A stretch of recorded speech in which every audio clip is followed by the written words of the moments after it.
Hello there, I'm back again. Got lots of things to say and do today. Some of it is happy, some of it is me ranting and raving and being pissed off as usual. So, I got the archive wave in, finally, and let's start with a moan. Taiwan Hasbro, not impressed. I pay 50% up front when I pre-order my figures, and that eats up my cash flow. So I'm constantly getting new lists. Sometimes, you know, it's very sporadic. It'll be like this week, next week, and then nothing for a month, and then a lot.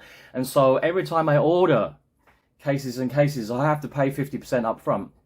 And then what happens is I'll ask, so when can I have them? Because I need to start selling because I want to get my money back, right? And like with these ones, the archive, I remember I ordered them back in December, last year. And so that's like almost 5 months ago, and just got them delivered today. That was they were supposed to be released in January of this year. And I'm being a nice guy. I was like, don't worry about it, I'll be patient. And then they send me, wait a minute, I get cases like this. Oh my god. Somebody doesn't like Lando. His like bubble has been punched, and this is like, can you see this? What the thank Ferric. So that box is going straight back to where it came from. I cannot tolerate that, because it's just like, I think for the situation that I'm in is like, I'm already being super nice and I'm bending over backwards, and then to wait, and you basically tie up my cash flow for all that, you know, that length of time, and then I finally get the figures and someone sat on the box, and that's not okay. I want it replaced now, ASAP. So anyway, don't worry, they're not all like that. I do have some nice ones. I'll show you in a minute. The one thing that I really want to focus on today is this guy, Commander Creel. So I got him out of the package yesterday, and I was doing my video shoot for the action figure posing video, and having so much fun.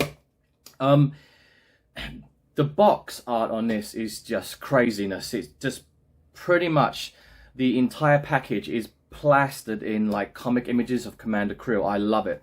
It's got like, even on the sides here, there's like small, I mean, I turn it upside down and then turn it like this way. I mean, it's just great. It's fantastic. I want to see more of this, Hasbro. These boxes are really, really nice. And the figure itself, here he is. Ta-da! Yeah, he's got the same kind of mold as the new artillery stormtrooper and the incinerator trooper from the Mandalorian, with just like some minor differences. Like obviously his chest plate is not the same, but I think that chest plate's nice. This figure is really good for customizers, which I am not. But if you were a customizer, you'd be like, woo, because there's so many things you can do to this guy. You can paint his chest, right? You can put like one of these Galactic Empire symbols on his chest. There's loads of space on here that you can like paint stuff on, so I think it's cool. The little straps are actually not glued on, so that comes off. You can pull that off really, really, really easily, okay? And the same down here on the thigh, the straps, you can pull that down. So all of this kind of comes off. On the back, this piece here, I imagine it's kind of like a jetpack, similar to the Jump Trooper. I do know a little bit about the comic book story. So this guy is in charge of other stormtroopers, and they're called Scar Troopers. Let me just read this way. It's Special Commando Advanced Recon Trooper. Gee, that's a mouthful. And so he gets a team of them together, and then they call themselves Task Force 99. And it's a pretty interesting story.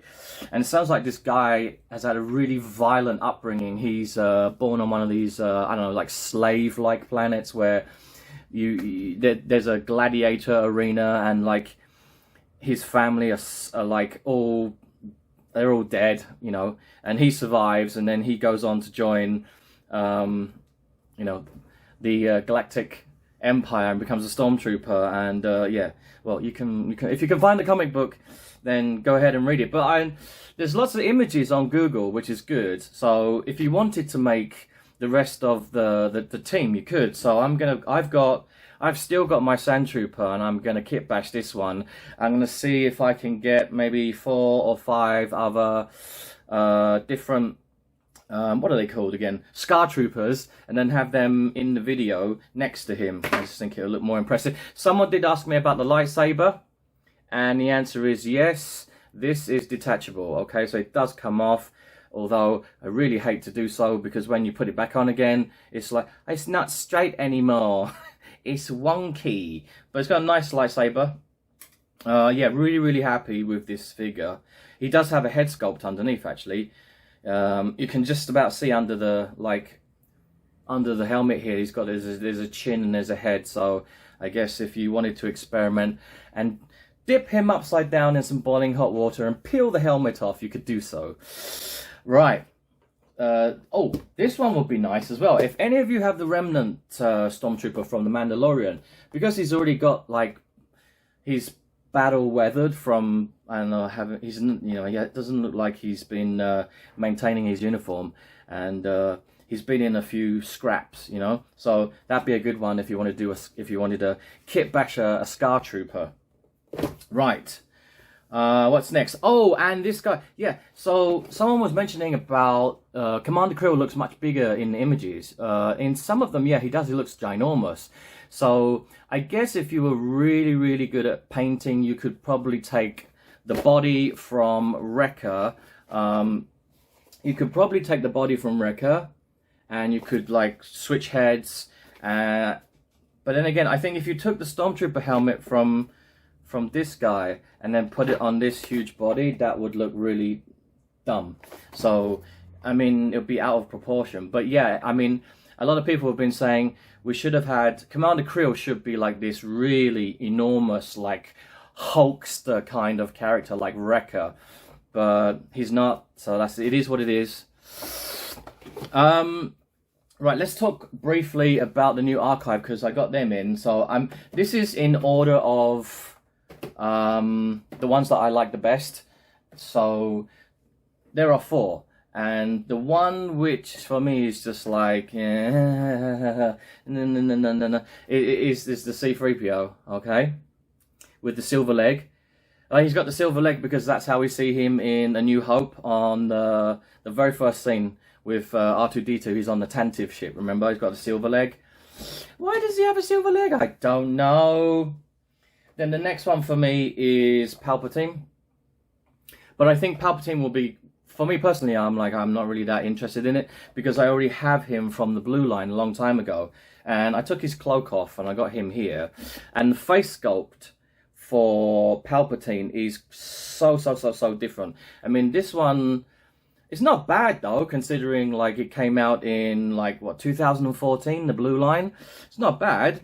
But when you look at the new one, like even just, I'm not taking it out of the package, but you can see like, wow, there's just like so much more happening, like with his facial expressions and stuff, because they've given it that little bit more, you know, extra loving with the paintbrush. I like this. I like his Sith robe, which I'm going to use on some other figures. Every time I get soft goods, I always just want to rip them off and then just kit bash and put them on other figures. So there. And then the next one was Lando. Is like my second favorite from this wave. I really like him because I think this is just for nostalgic reasons. This is one of my favorite Kenner toys, all right, back in the day. My mum gave me this for Christmas. Kenner Christmas, 1983, 1984, can't remember. So I really like the fact that he's got that removable helmet. And at that time, Kenner didn't really have that many removable helmets. And I was like, wow, look, you can take it off and put it back on again. It's ooh, technology. And also, yeah, the most popular, the one that's going to sell the most, and the one also that I think is the most iconic and the best figure overall, is got to be Dengar, right? I mean, look at this guy. I don't have the original one, so I cannot compare them. But I'm going to keep one of these for myself, selling all the rest. Oh, he's brilliant. I love it. So yeah, I got the Archive series in this week. I got Commander Creel in this week. I got the TVC, the Battlefront 2 Arc Troopers TVC this week. I mean, geez, man, it doesn't rain, it pours. So I'm super busy right now, you know, on my updating my online store, making all these vlogs, doing action figure posing videos, talking to all my customers and my suppliers. It's going crazy this week.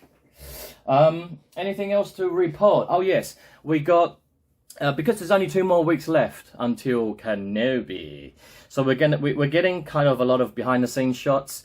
Deborah Chow and the cast are in Germany promoting the series right now, and we've got some cool shots of them behind the scenes as well. And I think that with this TV show, there's a lot of speculation around what's Darth Vader gonna be. Are Darth Vader and Obi-Wan Kenobi, are they ever gonna actually meet each other during this 6 episode extravaganza? And I think no. I think that they'll kind of just go backwards and forwards. It's like, this is what Vader's doing right now, and then it will switch to, and meanwhile on Tatooine, here is Kenobi. I just don't think that their paths will cross ever again, because that wouldn't make sense because of everything in the New Hope, when old Ben sacrifices himself for Luke, and they're on the Death Star, and Vader's like, we meet again at last, and there's that whole speech about, it's been a long time, and before I was the learner, now I am the master. If you have them meet again in this interim period, I think it kind of screws up that whole classic duel between the two of them on the Death Star. They don't need to meet each other. They don't need to. I think that maybe Kenobi will find out that Darth Vader is actually, was Anakin. That might be revealed, and how does he find that out? But as far as them two clashing lightsabers and we're having another dance fight like Revenge of the Sith, I don't think so. And I don't think we really want that. I want something different. So please focus on the story and stop. Don't give us something that's really predictable and that just seems too easy. It just seems too easy and too obvious. Don't do it. Don't do it. Let's have something else. It was nice to see the bounty hunters in the second trailer, right? And the Inquisitors, I want every piece of shit scum low life bounty hunter in the galaxy after Kenobi, find him now. And that was good, right? I want to see people. He's just come at me, bro, and then he's just taking them down with his Aikido. Okay. And then the other thing was, there's this really funny meme going around on social media right now. Uncle Owen is the man. Is that scene where he's leaning against the post and Kenobi goes into town and he's saying, when he's ready, we must train the boy. And Uncle Owen's like, yeah, I don't think so. You mean you trained Anakin? Ooh, he's roasting him. That was below the belt. That was a punch to the balls there. Oh, no way! Right in the Canadian. There's gonna be a lot more of those memes coming up. They're good. Okay, that's it. Right, good. Right, everybody, don't forget, stay hidden.